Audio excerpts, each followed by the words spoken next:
అందరికీ praise lord. దేవుని నామానికి మహిమ కలుగును గాక. మీరందరూ బాగున్నారు కదా? మీరు పెడుతున్న ప్రతి ప్రార్థన రిక్వెస్ట్ కానీ మేము ప్రార్థన చేస్తూ ఉన్నాం. మా ఆశ అంతా ఒకటే, ఎక్కడైతే మీరు తృణీకరించబడ్డారో, ఎక్కడైతే వెలివేయబడ్డారో, ఎక్కడైతే గుండెలు పగిలేలాగేడ్చారో అదే స్థలాల్లో నా ప్రభు మీ అందరినీ హెచ్చించబోతున్నారు. విశ్వాసంతో ప్రార్థన చేయండి. ఘనమైన విజయాలు ఖచ్చితంగా నా ప్రభు మీ అందరికీ దయచేస్తారు. God bless you all. ప్రాముఖ్యంగా మన వీడియోస్ని అనేక మందికి మీరు షేర్ చేస్తున్నారు. చాలామంది చూసి బలపడుతున్నారు. దాన్ని బట్టి కేవలం ప్రభుకు మాత్రం మహిమ కలుగును గాక. అలాగే క్రొత్తగా ఎక్లీషియా ఫ్యామిలీకి వచ్చిన వారందరికీ కూడా welcome to ecclesia and I wish you a very happy new year. ఈ సంవత్సరం అత్యధికంగా దేవుడు మిమ్మల్ని దీవించి అనేక మంది మధ్య మిమ్మల్ని సాక్షులుగా నిలబెట్టిన గాక. విశ్వాసంతో ఉండండి. మీ పోరాటాల్లో దేవుడు విజయాన్ని ఇస్తాడు. ఈరోజు చాలామంది జీవితంలో కలవరం ఏంటంటే, అన్నా మేము ఏ పని తలపడుతున్నా మేము ఓడిపోతున్నాం, ఓటమి తప్ప మాకు విజయాలు కనిపించట్లేదు, మా భవిష్యత్తు మా కళ్ళ ముందర పాడైపోతుందన్న భయం వేస్తూ ఉంది. కానీ ధైర్యంగా ఒక మాట చెప్తాను, ఆయన మిమ్మల్ని సిగ్గుపరిచే దేవుడు కాదు. బహుశా బయట ప్రపంచం మిమ్మల్ని ఒక బలహీనులుగా చూడొచ్చు.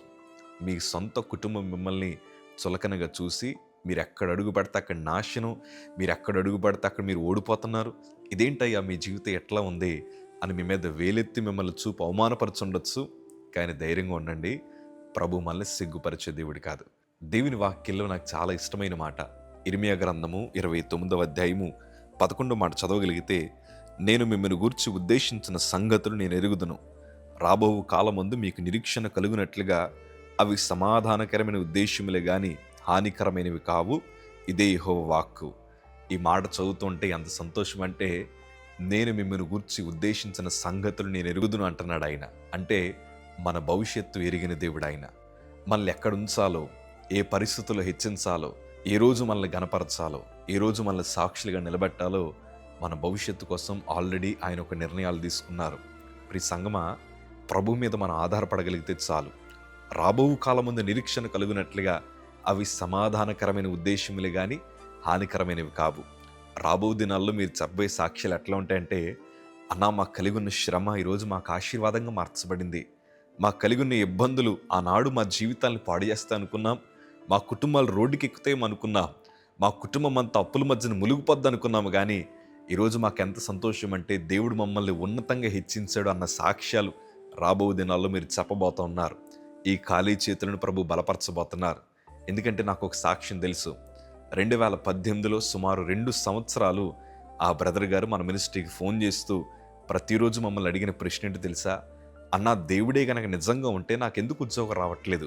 నేను ప్రార్థిస్తున్నాను, అనేక ఇంటర్వ్యూలకు తిరుగుతూ ఉన్నాను, నా కుటుంబం చూస్తే ఏంటో ఇంకా నీకు ఉద్యోగం రాలేదా, ఇంకెప్పుడు వస్తుంది అని. కానీ నా స్నేహితులు, నా కుటుంబం అందరూ ప్రశ్నలు వేస్తూ ఉంటే నాకు ప్రభు మీద కోపం వచ్చి, అయ్యా నువ్వు నాకు ఉద్యోగం ఇవ్వకపోతే ఇంక నేను ప్రార్థించను అన్న స్థితిగతులు వచ్చేసాడు.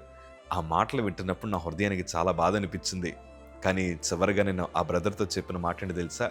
ఎప్పటిదాకా నీకు కావాల్సింది అడిగావు కదా, ఈసారి ఎట్లా ప్రార్థన చేయండి బ్రదర్. అదేంటి తెలుసా? తండ్రి, నువ్వేమి ఇవ్వాలనుకుంటున్నావు అది నాకు ఈ ప్రభా అని ప్రార్థించను అన్నాను.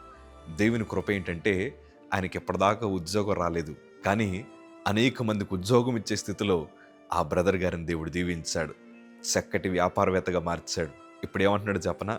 అన్నా, ఆ రోజు ఉద్యోగం ఇచ్చుంటే 4 గోడల మధ్య ఉండేవాడినేమో, కానీ ఈరోజు దేశ విదేశాల్లో తిరగడానికి ప్రభు కృప చూపించారంటున్నారు.